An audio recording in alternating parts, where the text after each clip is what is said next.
Good Monday morning. Happy Martin Luther King Day, everybody. Come on and join me for Monday Morning Live. Hope that everybody's doing well this morning. It is MLK Day. Good morning, good morning, good morning. Swipe and share, swipe and share, swipe and share. Hope that everybody's doing good this Monday morning. Hope that you all are doing well, and hope that you're enjoying this day. If you have the day off, have a good day off. If you don't have a good day off, enjoy your day at work. Good morning, Miss Wanda, Miss Dion, Miss Shante. Hope that you guys are doing well this morning. To everybody who's on, real quick, it's MLK Day, and we celebrate a leader, a servant leader, who went through a lot, who experienced a lot, but who also accomplished a lot. The reason why we celebrate this day is simply because he lived his life for other people. He lived his life for the rights of other people. He dedicated his life to other people, and we should all celebrate the fact that if nothing else, he gave his life for the rights of other people. Good morning to you. I think about Dr. King, and I go, why and how in the world could he live his life in the way that he lived his life? How could he endure some of the things that he endured? How could he go through some of the things that he went through? And get this, knowing that he was going to go through them. I think about his last speech before he was, one of his last speeches before he was killed, where he said, pretty much it was a speech prophesying his own death. And yet, even though he knew he was about to die, he continued the struggle and continued to fight for the rights of other people. And the thing that strikes me about him was he had what many of us don't have when it comes down to life and the things we want and the things we want to see done. And it's something that's required in anything that we're going to be successful in. And that's called unconditional commitment.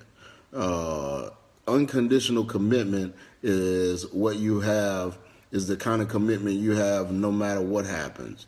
It's the kind of commitment that it takes in order to have a successful marriage. It's the kind of commitment that we all should have toward our children, and certainly the kind of commitment that we should have toward God. Dr. King lived unconditional commitment. Now, unconditional commitment is basically faithfulness. And it's not what you do when everything is going like you want it to go.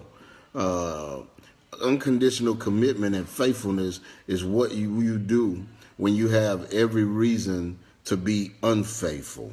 We've all been in situations where things looked one way on the outside and we commit to it, and then when we get in them, we discover that they're totally different. Or sometimes they are what we thought they were going to be, and then things change. And a lot of times we commit to things and then we don't stick to our commitments because it didn't end up what we thought it was going to be before we got committed. And watch this. I want you to catch this. And we miss the blessings of God, many of us. We miss walking in our purpose because as soon as something bad happens, we quit, we give up, we let go. Listen, you got to learn to stop quitting. You got to learn to stay committed. You got to learn to hang in there. You got to learn that in life, things happen. People make mistakes. Things don't go as planned.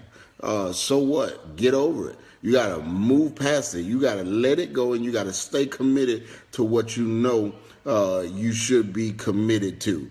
If you're in a marriage this morning, listen, that's having a rough time, I want to encourage you, stay committed. If you're in a church and things aren't necessarily going like you think they should go, stay committed. If you have kids who aren't necessarily in this season doing what you want them to do or living like they're not your picture of what they would turn out to be, stay committed. Listen, every situation has a bad chapter. Every situation has a bad chapter. Every good book has a bad chapter. I'm going to say that again. Every good book has some bad chapters.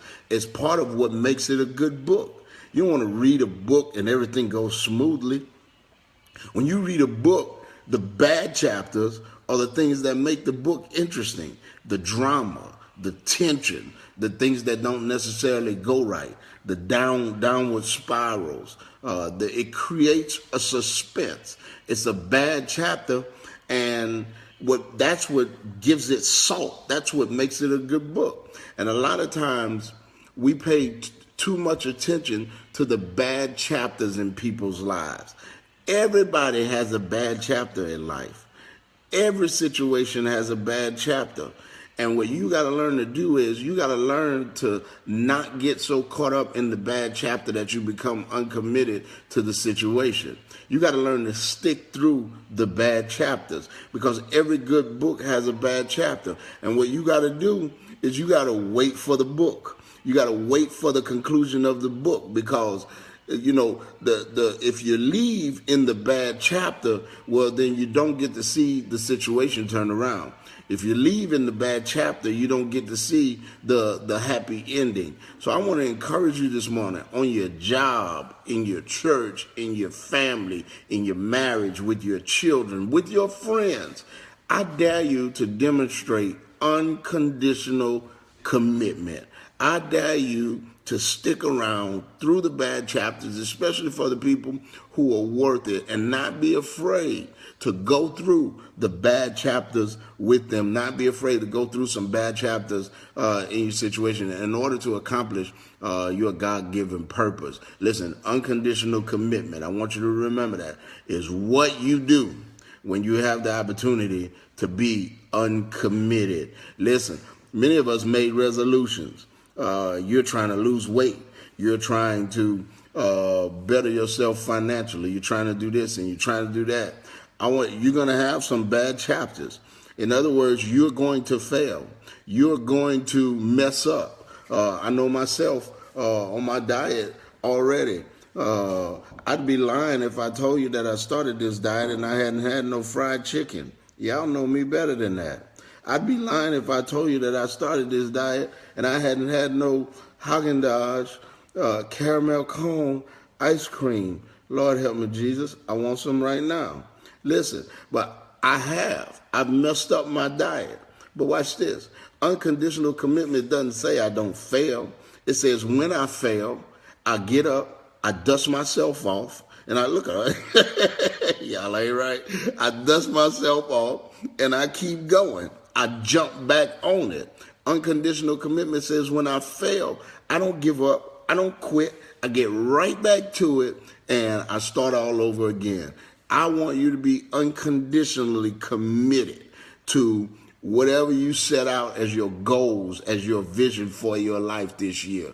Commit to it unconditionally. Make up in your mind that no matter what, I'm sticking to it. If I fail, I'm getting back on it. If I mess it up, I'm going to do what I got to do to straighten it out, and I'm moving ahead. Be unconditionally committed to what you set your heart to, and then watch what happens at the end of the year. You know I love you all. I thank you for joining in. Swipe this and share it. We had an awesome service at Faith Bible Church yesterday. It was good. God really met us. And I encourage you, man. Join us on Wednesday night at 7 o'clock p.m. at 1148 North Columbia Street, 57209 Allen Road, Tuesday nights at the same time, 7:15.